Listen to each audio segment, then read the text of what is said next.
मंगोलों ने चीन को रौंद दिया, बगदाद जला दिया, रूस और यूरोप को हिला दिया। लेकिन एक सवाल आज भी जिंदा है, क्या मंगोल भारत को जीत पाए? और अगर नहीं तो क्यों? मंगोल एम्पायर, जो सेंट्रल एशिया के मुश्किल स्टेपीज में बनी थी, इंसानी हिस्ट्री के सबसे जबरदस्त और डरावने मिलिट्री फेनोमेना में से एक है। चंगेज खान और उनके बाद के लीडर्स के अंडर उनकी घुड़सवार सेना ने कॉन्टिनेंट्स को पार कर लिया, अपने पीछे जीते हुए शहर और गुलाम बनाए हुए लोगों को छोड़ते हुए।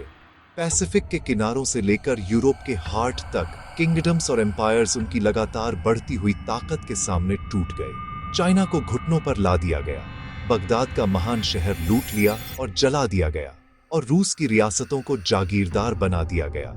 ये अनप्रेसिडेंटेड एक्सपेंशन ने नेचुरली एक गहरा और दिलचस्प सवाल उठाया है, क्या यह सीमिंगली अनस्टॉपेबल फोर्स इंडिया के विशाल और अमीर सबकॉन्टिनेंट को जीत सकती थी? तो मंगोलों का एम्बिशन सिर्फ एक ही मकसद से नहीं था, ये कई चीजों का एक कॉम्प्लेक्स मिक्सचर था। जैसे जीतने की इच्छा, दुनिया पर राज करने के लिए उनका डिवाइन मैंडेट पर विश्वास, और दौलत की एक प्रैक्टिकल, कभी न खत्म होने वाली भूख। भारत, जिसे एंशिएंट और मिडिवल वर्ल्ड में गोल्डन स्पैरो के नाम से जाना जाता था, एक इररेसिस्टिबल प्राइज था। इसके इमेंस वेल्थ की रेपुटेशन लेजेंडरी थी। Prosperous agriculture, vibrant trade, precious metals और जेम्स से बनी थी। दिल्ली, लाहौर, मुल्तान जैसे बड़े शहर कॉमर्स और कल्चर के बस्टलिंग सेंटर्स थे, जिनकी दौलत अरेबिया और पर्सिया से भी व्यापारियों को अट्रैक्ट करती थी। मंगोल लीडरशिप भारत को एक वास्ट ट्रेजर चेस्ट मानती थी, जो खुलने का इंतजार कर रहा था। स्पॉइल्स उनकी आर्मीज को फंड कर सकते थे और उनकी एलीट को जेनरेशंस तक अमीर बना सकते थे। जैसे जैसे उनका एम्पायर पश्चिम की ओर बढ़ा और ख्वाराज़म गिरा, भारत स्वाभाविक रूप से अगली फ्रंटियर बन गया। पंजाब और गैंगटिक वैली की रिचेस बस एक कदम दूर थीं। इटर्नल ब्लू स्काई के कॉन्सेप्ट से बना वर्ल्ड व्यू उन्हें सूरज के नीचे सभी पर राज का हक देता था। जो झुके नहीं, वे रेबल्स थे, पनिशमेंट के हकदार। मंगोल साम्राज्य और इंडियन बॉर्डर की पहली सीधी और सबसे फेमस मुलाकात चंगेज खान के नेतृत्व में हुई थी। ये इंडिया पर कोई प्लान्ड अटैक नहीं था, बल्कि लगातार पीछा करने का नतीजा था। खान की आर्मीज ने ताकतवर ख्वारिज़मियन साम्राज्य को सिस्टमैटिकली खत्म कर दिया था। सुल्तान की मौत के बाद उसका बेटा बहादुर जलाल अल दीन मंगबरनी झुका नहीं। उसने एक रेयर डिफीट दी और पीछा और तेज हो गया।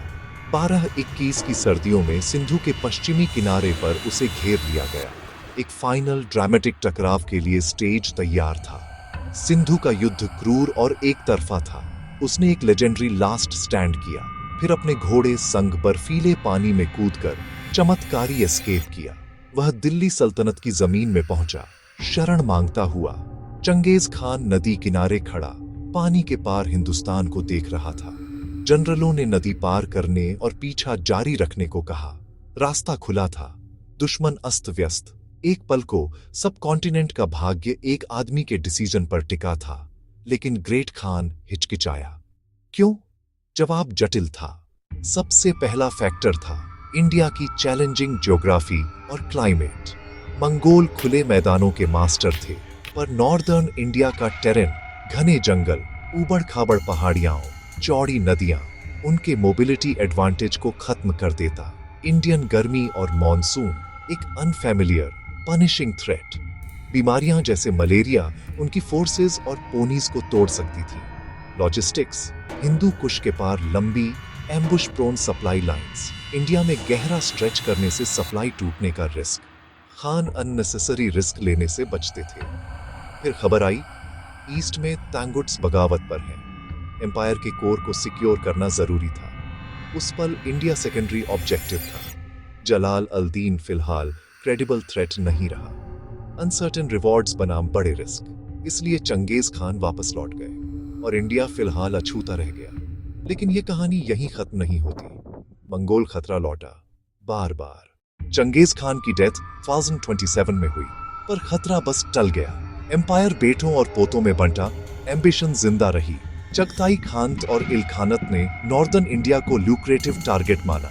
13वीं के बाकी और 14वीं की शुरुआत तक बॉर्डर कॉन्फ्लिक्ट का सीन बन गया। साल दर साल टेंस ऑफ थाउजेंड्स घुड़सवार पासेस से उतरते। प्राइमरी टारगेट्स पंजाब, मुल्तान, सिंध, लाहौर बार बार लूटा गया, नरसंहार हुआ, दौलत लूटी गई, बॉर्डर्स पर परमानेंट इंस्टेबिलिटी। पर इसी बीच सल्तनत ने नॉर्दर्न इंडिया में पावर मजबूत की। एक फॉर्मिडेबल स्टेट इल्तुतमिश और बलबन ने बॉर्डर डिफेंस पर भारी रिसोर्सेज लगाए। रेड स्टेज, प्लंडरिंग एक्सपीडिशंस ने रिसोर्सेज निचोड़े। सवाल अब यह था, फुल स्केल कोशिश कब और क्या दिल्ली तैयार होगी? जवाब आया, अलाउद्दीन खिलजी। वह समझ गया, सिर्फ बहादुरी नहीं, तैयारी चाहिए। मजबूत किलेबंदी, स्थायी सेना, सीमाओं पर चौकियां, तेज प्रतिक्रिया वाली फौज। अब खेल बदला। जब मंगोल लगातार और भयानक इन्वेजन कर रहे थे, तब दिल्ली सल्तनत को अडेप्ट करना पड़ा। बलबन के अंडर पहली सिस्टमैटिक प्रोएक्टिव फ्रंटियर बनी, किलों की चेन। ये फॉरवर्ड ऑपरेटिंग बेस थे। Early warning, Mongol advance slow, जंगल साफ हुए, सड़कें सिक्योर, कैपेबल कमांडर्स तैनात, जिनमें प्रिंस मोहम्मद भी। अलाउद्दीन ने इसे वॉर मशीन में बदला। पैसिव डिफेंस काफी नहीं, बड़ी प्रोफेशनल सैलरीड स्टैंडिंग आर्मी, पल भर में डिप्लॉय, इकोनॉमी वॉर फुटिंग पर, price control, efficient tax collection.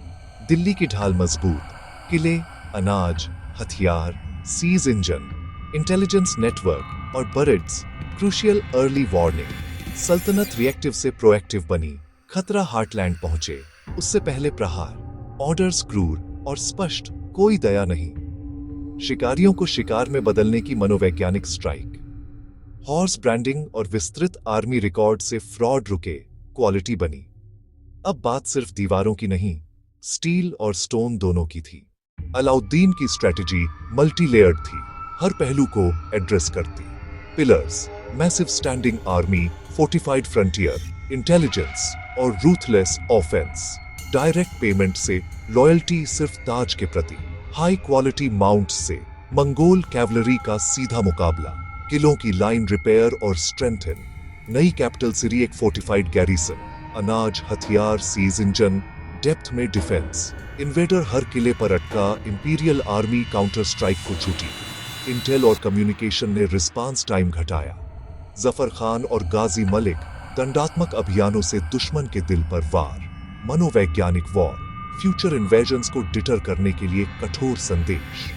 Open field में डिसाइसिव लड़ाई की तैयारी, अग्रेसिव डॉक्ट्रिन, दुश्मन की स्ट्रेंथ्स वीकनेसेस समझकर सटीक जवाब। अब नतीजे मैदान में एट्रिशन, फोर्टिफिकेशन और अग्रेसिव फील्ड बैटल्स तीनों साथ। 1277 एक बड़ी मंगोल आर्मी पंजाब में घुसी। जालंधर के पास सल्तनत ने उन्हें डिसाइसिवली हरा दिया। टोटल विक्ट्री, हजारों कैद। दिल्ली में एग्जीक्यूशन। 1299 किली में चगताई प्रिंस कुतलुक ख्वाजा की बड़ी सेना दिल्ली के बाहर। अलाउद्दीन ने खुले मैदान में लड़ने का फैसला किया। जफर खान ने मंगोल लेफ्ट विंग तोड़ दी, पर आगे बढ़कर शहीद हुए। लॉस के बावजूद आर्मी फर्म रही।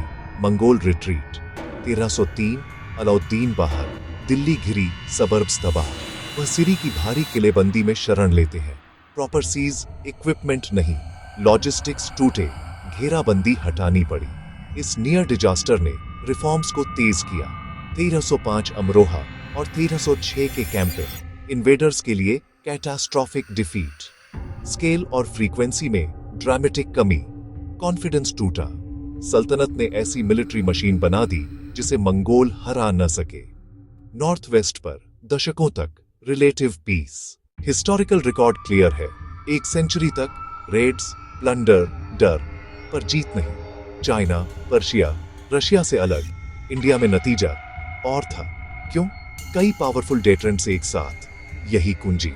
जियोग्राफी और क्लाइमेट, गर्मी, मॉनसून, बीमारियां, जंगल, नदियां। एक powerful, centralised, determined opponent, Delhi सल्तनत। अलाउद्दीन की strategic genius, standing army, economic reforms, fort network और अग्रेसिव डॉक्ट्रिन। उन्होंने दुश्मन को पढ़ा और सटीक, रूथलेस जवाब दिया। अंततः मंगोल लहर इंडिया की सीमाओं पर टूट गई। लैंड ने खुद लड़ाई लड़ी, लोगों ने तलवार और ढाल गढ़कर सॉवरेनिटी बचाई। जिस साम्राज्य को पूरी दुनिया नहीं रोक पाई, उसे भारत की सीमाओं पर रोक दिया गया। फाइनल सवाल, अगर 1219 में चंगेज ने इंडस पार किया होता, क्या छोटे किंगडम्स रोक पाते? इतिहास सिर्फ जीत की कहानी नहीं, यह बताता है कि सही समय पर सही फैसले कैसे एक सभ्यता को बचा लेते हैं। अगर आपको यह पार्ट 2 पसंद आया हो, लाइक करें, कमेंट करें। क्या मंगोल भारत जीत सकते थे? शेयर करें, सब्सक्राइब करें।